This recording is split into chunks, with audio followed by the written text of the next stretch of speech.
Your dad could fix a car engine with a screwdriver, a wrench, and a weekend. He didn't call a mechanic. He didn't Google it. He didn't order a new part and hope it showed up in 2 days. He walked into the garage on Saturday morning. He opened the hood, and he figured it out. That wasn't luck. That wasn't some special gift. That was just what fathers did in the 1970s. They fixed things. They built things. They taught us that nothing was impossible if you had patience and a good set of tools. But something happened between then and now. Something we didn't see coming. We stopped fixing. We started replacing. And somewhere along the way, we lost more than just the skills. We lost the feeling of being the kind of man who could solve his own problems. The garage wasn't just a place to park the car. It was where your father went to think, to work, to build something with his hands. The concrete floor had oil stains that had been there for years. The smell was motor oil, sawdust, and old metal. The single bare bulb hung from the ceiling and gave everything a warm yellow glow. This was his space, and when he was in there, you knew he was solving something. It might have been the lawnmower, it might have been your bike, it might have been the washing machine that stopped working on Tuesday. Whatever it was, he'd figure it out, and what he kept in there told you everything about him. On the back wall, there was a pegboard. Every tool had its place: hammers, screwdrivers, wrenches in every size, pliers, a level, a handsaw, all hung perfectly on hooks. If you borrowed a tool, you put it back. That wasn't a suggestion. That was the rule. He didn't have 1,000 tools. He had the right tools, and he knew how to use every single one. There was no such thing as a disposable tool. No plastic junk that broke after one use. These tools were solid, heavy, built to last a lifetime, and most of them did. But here's what nobody talks about. Saturday morning meant projects. Your father would wake up early, pour himself coffee in that old ceramic mug, and head out to the garage before the rest of the house was awake. By the time you got up, he'd already have something torn apart on the workbench. Maybe it was the toaster. Maybe it was a broken lamp. Maybe it was the chainsaw that hadn't run right in weeks. He didn't throw things away just because they stopped working. He fixed them, and if you were lucky, he'd let you watch. If you were really lucky, he'd hand you a wrench and teach you. Those mornings weren't just about fixing things. They were about becoming the kind of person who didn't give up when something got hard. And this is where it gets interesting. Do you remember holding the flashlight for your dad? You'd stand there for what felt like an hour. Your arm would get tired, the beam would start to drift, and he'd say, without looking up, hold it steady. At the time, it felt like the most boring job in the world, but that wasn't really about the flashlight. That was about learning to help, learning to pay attention, learning to be useful even when the work wasn't glamorous. He was teaching you patience, responsibility, how to be part of something bigger than yourself. And years later, when you had to fix something on your own, you realized he'd been teaching you the whole time. When something broke in a 1970s house, it didn't go in the trash. It went to the garage. And your father would take a look at it. The vacuum cleaner stopped working.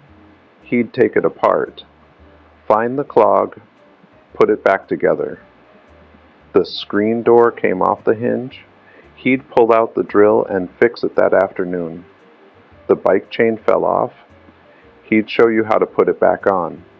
And next time, you'd do it yourself. Nothing was beyond repair. Nothing was too small to save. There was a pride in that, a confidence, the knowledge that you didn't need to call someone every time something went wrong. But that was only part of the story. Every family had that one car. The brown station wagon, the sedan with the dent in the door, the truck that had seen better days. It wasn't new, it wasn't fancy, but it ran. Because your father made sure it ran. He changed the oil in the driveway. He replaced the spark plugs. He patched the exhaust with a tin can and some wire until he could afford the real part. That car had 200,000 miles on it, and it kept going, because throwing it away and buying a new one wasn't an option. Fixing it was the only option. And honestly, there was something satisfying about keeping an old machine alive. It wasn't just about saving money, it was about respect for the car, for the work, for the idea that things were worth saving. And what happened next changed everything. When the refrigerator stopped cooling, most families today would call a repairman, or just buy a new one. But in the 1970s, your dad pulled it away from the wall. He unscrewed the back panel and he looked at the compressor, the coils, the wiring. He didn't have a manual, he didn't watch a YouTube video, he just used logic. If it's not cooling, something's not working. Let's find out what. Sometimes it was dust on the coils, sometimes it was a loose wire, sometimes it was a part that cost $3 at the hardware store, and 2 hours later the fridge was running again. That refrigerator lasted another 15 years. But here's what we didn't understand then. Our fathers didn't throw things away because they grew up in a different economy. They grew up in the 1940s and 50s.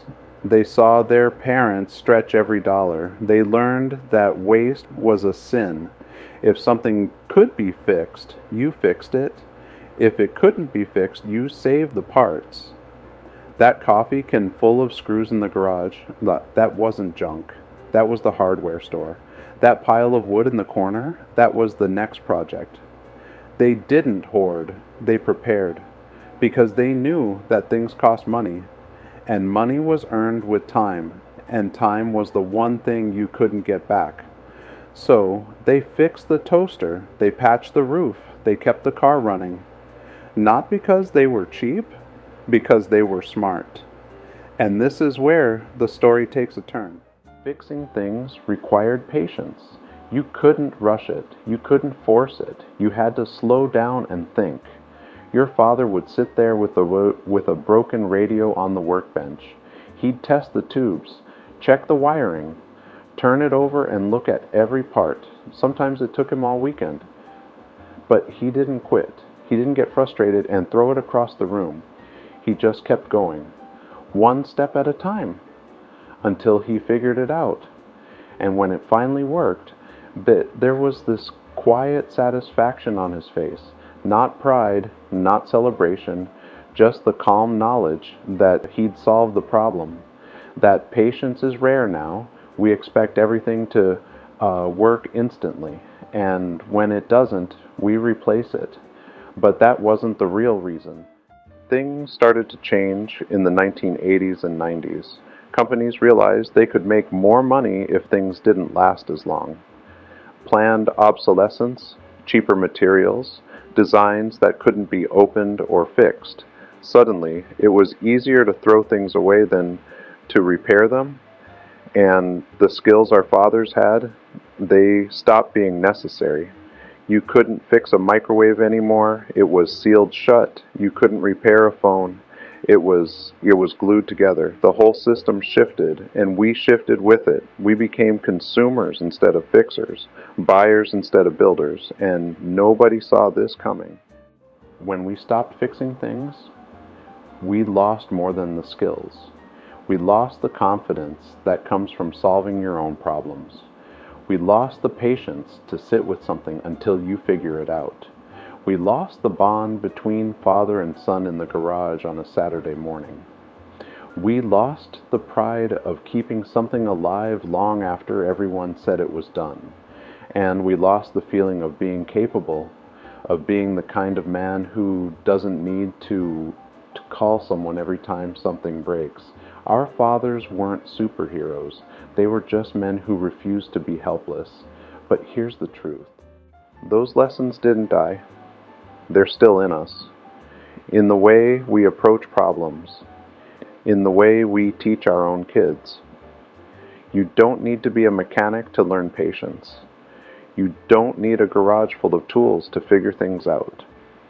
But maybe it's worth remembering what our fathers showed us, that things are worth fixing, that problems are worth solving, that being capable isn't about having all the answers. It's about being willing to try. Our fathers could fix anything with a screwdriver and patience, and maybe that's something we can still learn